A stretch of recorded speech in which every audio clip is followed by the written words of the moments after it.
श्री अकाल जी। मैं एकम कौर बराड़, साडी टीम है जिहड़ी पहुंच चुकी है इत्थे बॉर्डर ते, जिथे साडे वीर जिहड़े सोशल वर्क भी करते हैं ते इन्हां वल्लों इत्थे जिम भी स्टार्ट की गई है। किसानी संघर्ष नूं मद्देनज़र रखते हुए असीं उन्हां नाल गलबात करांगे। स्वागत है वीर जी तुहाडा साडे चैनल दे विच। नमस्कार जी सारे दोस्तों को। और हरियाणा पंजाब किसान एकता जिंदाबाद जी। वीर जी कित्थों आए हो तुसीं? जी मैं चंडीगढ़ तो आया। बेसिकली मैं हरियाणे तो हाँ, डिस्ट्रिक्ट जींद तो, ते मेरा बिजनेस ते कंमकार सारा चंडीगढ़ दे विच है जी। ये जिहड़ा अंदोलन चल रहा 25 तरीक तो स्टार्ट होया, जिहड़ा पंजाब तो स्टार्ट होया सी, हुण भारत दे हर एक आम नागरिक दा अंदोलन बन चुकिया। जिहड़ा किते छोटा जिहा संघर्ष हुंदा सी, तुसीं कदों तो इत्थे? जी मैं पिछले 7-8 तारीख से यहाँ पे हूँ और रेगुलर बेसिस पे हम यहाँ पे वीकेंड पे सैटरडे संडे और फ्राइडे आते हैं और तो 2-3 दिन चले जाते हैं काम देखने के लिए। लेकिन हमारा ये संघर्ष जारी रहेगा और हम रेगुलर बेसिस पे जब तक ये आंदोलन चलता रहेगा हम यहीं पे इसी धरने पे यहीं पे बैठे रहेंगे। ये जिहड़ी मोदी सरकार है लगातार मीटिंग्स भी करदे है, किसानां नूं प्रस्ताव भी दिते जांदे जिहड़े किसानां वल्लों लगातार रद्द कीते गए आ, ते सरकार अपना अड़ियल रवैया फिर भी जिहड़े बिल्लां नूं लैके रद्द करन नूं लैके तैयार नहीं है, सिर्फ सोध करन नूं लैके वो एग्री हैगे आ। जी यानी जब बच्चा ਨੂੰ ਜਿਹੜੀ ਮਿੱਠੀ ਗੋਲੀ ਕਹਿੰਦੇ ਨਾ, ਉਹ ਮਿੱਠੀ ਗੋਲੀ ਦੇਣ ਦੀ ਕੋਸ਼ਿਸ਼ ਕਰਦੇ ਹੈ ਤੇ ਇਹੋ ਜਿਹਾ ਕੁਝ ਨਹੀਂ ਹੈ। ਕਿਉਂਕਿ ਜੇ ਇਹਨਾਂ ਨੂੰ ਕਿਸਾਨ ਦੇ ਪੱਖ ਦੇ ਵਿੱਚ ਕੁਝ ਕਰਨਾ ਹੁੰਦਾ ਤੇ ਕਿਸਾਨ ਵਿਰੋਧੀ ਜੋ ਕਾਨੂੰਨ ਇਹਨਾਂ ਨੂੰ ਰੱਦ ਹੀ ਕਰ ਦਿੰਦੇ। ਲੇਕਿਨ ਇਹਨਾਂ ਨੇ ਕਰਨਾ ਨਹੀਂ ਹੈਗਾ ਕਿਉਂਕਿ ਇਹਨਾਂ ਦੇ ਉੱਪਰ ਦਬਾਅ ਬਣਾ ਗਿਆ ਹੈ।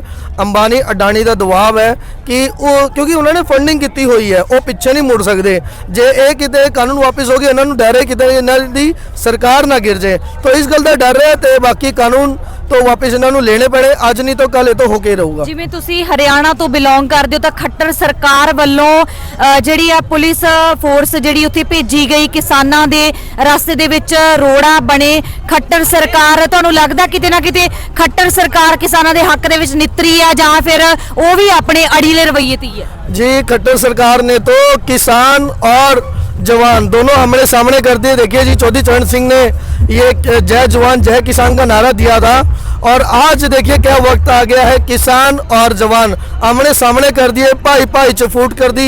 एक ही माँ की कोख से 2 बेटे जन्म लेते हैं, तो एक फौज में होता है तो एक किसान होता है, और दोनों को आमने सामने कर दिया है। तो वही बात होगी, फूट डालो और राज करो।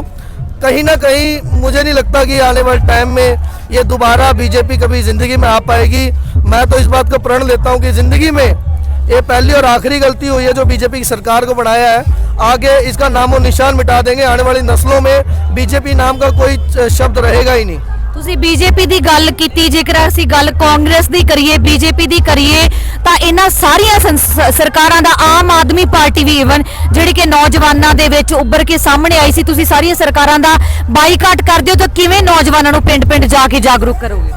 जी सारी सरकारों ਆਪਾਂ ਤੇ ਕਹਿੰਦੇ ਆ ਜੀ, ਜੋ ਆਪਣਾ ਨੇਤਾ ਚੁਣਨਾ ਹੈ ਉਹੀ ਨੇਤਾ ਚੁਣੋ ਜਿਹੜਾ ਆਪਣਾ ਕਿਸਾਨ ਦੇ ਹੱਕ ਦੇ ਵਿੱਚ ਹੋ, ਜਿਹੜਾ ਲੋਕਾਂ ਦੇ ਹਿੱਤ ਦਾ ਹੋ। क्योंकि एक्चुअली क्या है कि हरियाणा पंजाब की राजनीति कुछ ऐसी हो गई है हिंदुस्तान की कि सामने वाला बंदा चाहे कोई गुंडा हो के मवाली हो, अपने पर्सनल बेनिफिट वास्ते वोट करते हैं। तो मैं सारे नौजवानों को रिक्वेस्ट करूँगा कि इन्ने जागरूक हो जाओ कि वो पर्सनल हितों को छड़ के जोड़ा अपने समाज हित लोक हित दे विच जो डिसीजन लेते हैं, जो भी हमारे पॉलिटिशियन हैं उनको वोट करो, तो पढ़े लिखे सरकार का साथ दो। ਸਰਕਾਰਾਂ ਜਦੋਂ ਵੋਟਾਂ ਆ ਜਾਂਦੀਆਂ, ਇਲੈਕਸ਼ਨਸ ਆਉਂਦੀਆਂ, ਤਾਂ ਤੁਹਾਨੂੰ ਵੀ ਪਤਾ ਹੈ ਕਿ ਸਰਕਾਰਾਂ ਕੁਛ ਨਾ ਕੁਛ ਦਿਮਾਗੀ ਸਾਜ਼ਿਸ਼ ਜਾਂ ਕੋਈ ਲਾਲਚ ਦਿੱਤਾ ਜਾਂਦਾ ਉਹਨਾਂ ਦੇ ਵੱਲੋਂ। ਉਹ ਜਿਹੜਾ ਤੁਸੀਂ ਲੋਕਾਂ ਨੂੰ ਕਿਵੇਂ ਜਾਗਰੂਕ ਕਰੋਗੇ ਕਿ ਇਹ ਬੀਜੇਪੀ ਪਾਰਟੀ, ਜਿਵੇਂ ਤੁਸੀਂ ਕਿਹਾ ਕਿ ਇਹਨਾਂ ਦਾ ਬਾਈਕਾਟ ਕਰ ਚੁੱਕੀ ਹੈ ਸਰਕਾਰਾਂ ਦਾ, ਚਾਹੇ ਕਾਂਗਰਸ ਹੋਵੇ, ਆਮ ਆਦਮੀ ਪਾਰਟੀ ਹੋਵੇ, ਚਾਹੇ ਕੋਈ ਨਵੀਂ ਹੋਰ ਪਾਰਟੀ ਵੀ ਉੱਭਰ ਕੇ ਸਾਹਮਣੇ ਆਉਂਦੀ ਹੈ, ਤਾਂ ਤੁਸੀਂ ਕਿਸਾਨ ਜਥੇਬੰਦੀਆਂ ਨੂੰ ਜਾਂ ਇੱਕ ਕਿਸਾਨ ਨੇਤਾ ਦੇ ਤੌਰ ਤੇ ਉੱਭਰ ਕੇ ਸਾਹਮਣੇ ਆਵੇ ਤਾਂ ਤੁਸੀਂ ਲੋਕਾਂ ਨੂੰ ਕਿਵੇਂ ਉਹਦੇ ਲਈ ਅੱਗੇ ਲੈ ਕੇ ਆਓਗੇ ਇੱਕ ਨੌਜਵਾਨ ਹੋਣ ਦੇ ਨਾਤੇ? ਕਿਉਂਕਿ ਸਰਕਾਰਾਂ ਦੇ ਵੱਲੋਂ ਤਾਂ ਇਹ ਲਾਲਚ ਹੈ ਜਿਹੜੇ ਦਿੱਤੇ ਜਾਂਦੇ, ਤੇ ਇਲੈਕਸ਼ਨਸ ਨੇੜੇ ਆ ਰਹੀ ਹੈ ਤਾਂ ਉਹਨਾਂ ਵੱਲੋਂ ਹੋਰ ਵੀ ਜਿਹੜੇ ਆ साजिश एक होगी तैयार होना। देखो सरकार सारे एक ही है, चाहे वो कांग्रेस है चाहे वो बीजेपी है, इन्ਹਾਂ का बढ़ने के बाद वही एक ही रवैया होता है। वही वो बिजनेसमैन के लिए वो काम करते हैं, वही बिजनेसमैन के लिए आज बीजेपी काम कर रही है। तो हम आगे आके यूथ को यही कहेंगे कि जो अपने बीच तो निकलता है, कोई भी है चाहे किसान का बेटा है, वो उन्होंने भी वोट दे के आगे लेके आओ ताकि वो अपनी आवाज़ सुने और अपना दर्द समझ सके। ਜੀ ਮੋਦੀ ਸਰਕਾਰ ਹੈ ਜਿਹੜੀ ਇਹ ਆਪਣੇ ਅੰਬਾਨੀ ਅੰਡਾਨੀ ਅਗਰ ਉਹਨਾਂ ਦੇ ਕੋਈ ਅੱਗੇ ਪੋਤਾ ਹੁੰਦਾ ਹੈ, ਉੱਥੇ ਮੁੰਬਈ ਦੇ ਵਿੱਚ ਇੰਨੀ ਦੂਰ ਪਹੁੰਚ ਜਾਂਦੀ ਉਹਨਾਂ ਨੂੰ ਵਧਾਈ ਦੇਣ ਦੇ ਲਈ, ਪਰ ਇੱਥੇ ਇੰਨੀ ਨੇੜੇ ਦਿੱਲੀ ਦੇ ਵਿੱਚ ਹੋ ਕੇ ਸਰਕਾਰ ਕਿਸਾਨਾਂ ਦਾ ਜਿਹੜਾ ਦਰਦ ਸੁਣਨ ਦੇ ਲਈ ਨਹੀਂ ਆ ਰਹੀ। देखो अगर उन्होंने इन्होंने फंडिंग करके बनाया है तो उन्होंने बधाई देने तो पहुंचेंगे। और देखो मोदी है दिल्ली में बैठे है, दिल्ली में धरना चल रहा है और मोदी 10 किसानों को गुजरात में बिठा के उन्होंने बातचीत करके ये दिखा रहा है कि मेरी किसानों तो बातचीत चल रही है और यहाँ पे 20-30 किलोमीटर किसान बैठे हैं, वो यहाँ तक पहुँच के इनकी बात सुनने के लिए आज तक नहीं आया। ਇਹ ਸਰਕਾਰਾਂ ਨੂੰ ਤੁਸੀਂ ਸਾਡੇ ਚੈਨਲ ਦੇ ਥਰੂ ਕੀ ਕਹਿਣਾ ਚਾਹੋਗੇ? ਇਹ ਸੰਘਰਸ਼ ਹੈ ਜਿਹੜਾ ਲੰਬਾ ਹੁੰਦਾ ਜਾ ਰਿਹਾ ਹੈ, ਇਸ ਤੋਂ ਤਿੱਖਾ ਵੀ ਹੋ ਸਕਦਾ ਜੇਕਰ ਸਰਕਾਰਾਂ ਨਹੀਂ ਚੁੱਕਦੀਆਂ ਤਾਂ। देखो आप तो यही कहना चाहेंगे कि सरकार चाहे जितना मर्जी लंबा खींच लो, आप अपने हक लेके ही रहना है। इन काले कानूनों को आप वापस करा के ही जाना है, चाहे वो 1 साल लगा दे चाहे 2 साल लगा दे, आप पीछे नहीं मुड़ेंगे। 30 तो ज़्यादा शहीदियाँ हो चुकी हैं यहाँ पे किसानों की। ਇੰਨੀ ਠੰਡ ਦੇ ਵਿੱਚ ਬਜ਼ੁਰਗ ਵੀ ਹੈ ਸ਼ਾਮਿਲ ਹੈ, ਨੌਜਵਾਨ ਵੀ ਸ਼ਾਮਿਲ ਹੈ। ਅਸੀਂ ਉਹਨਾਂ ਦੀ ਸ਼ਹੀਦੀ ਬੇਕਾਰ ਨਹੀਂ ਜਾਣ ਦੇਵਾਂਗੇ। ਜੇ ਲੋੜ ਪਈ ਅੱਗੇ ਵੀ ਆਪਾਂ ਤਿਆਰ ਆ ਸ਼ਹੀਦ ਹੋਣ ਨੂੰ।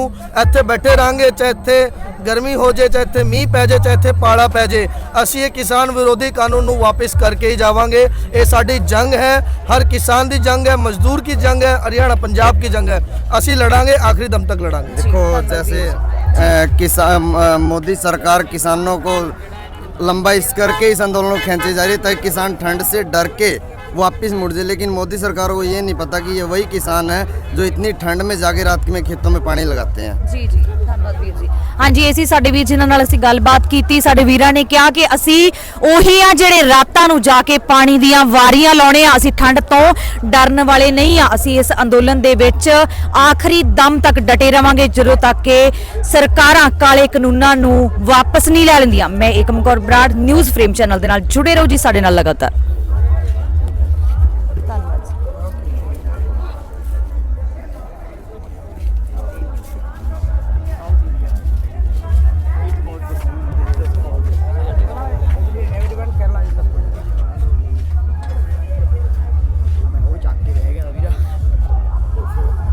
Go for the best. Yeah. Says yes.